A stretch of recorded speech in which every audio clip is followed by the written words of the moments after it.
GettyTory Remainers have sent a letter to Theresa May urging her to ignore hard. BrexiteersSelect committee chairs and former cabinet ministers are among the MPs who signed a letter to the Prime Minister on Wednesday, sparking fears of a Tory civil war.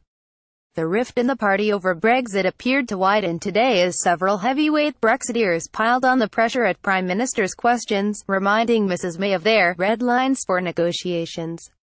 And the PM came under fire as 19 Remainers said they were disappointed in MPs' attempts to impose their own conditions on Brexit. The letter reads, "It is highly irresponsible to seek to dictate terms which could lead to the UK walking away from these negotiations." Former Education Secretary Nicky Morgan, Work and Pensions Secretary Stephen Crabb, and Attorney General Dominic Grieve signed the letter, which was coordinated by Ms. Morgan.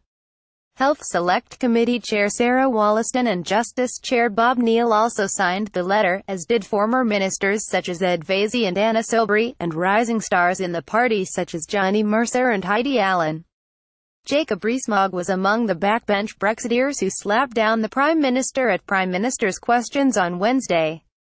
He suggested Mrs May should apply a new coat of paint to her red lines, because I fear on Monday they were beginning to look a little pink. Bernard Jenkins said the UK would find it impossible to do trade deals with Australia or the US if it remained sled to EU law, while Peter Bone offered to go over to Brussels to sort them out, but the Tory Remainers have praised Mrs May's stance, saying it is right that she should want to finish negotiating phase 1 of talks before moving on to trade discussions.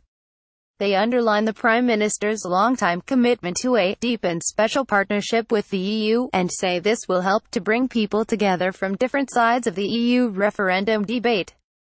Twitter at @GettyTory Remainers urged Theresa May to ignore hard-line Brexiteers. Twitter at @GettyTory Remainers urged Theresa May to ignore hardline Brexiteers. The letter concludes, "The Secretary of State for exiting the EU has said that the Article 50 negotiations are the most important in the UK's modern history. We agree and urge you to take whatever time is necessary to get the next stage of the UK's relationship with the EU right." The list of signatories to the letter is as follows: Nicky Morgan, Antoinette Sandbach, Ed Vaizey, Dominic Grieve, Bob Neill, Stephen Hammond, Vicky Ford, Stephen Crabb, Paul Masterton, Anna Soubry, Sarah Wollaston, Oliver Heald, Gary Streeter, Johnny Mercer, Jonathan John Oakley, Ken Clark, Jeremy Lefroy, Luke Graham and Heidi Allen.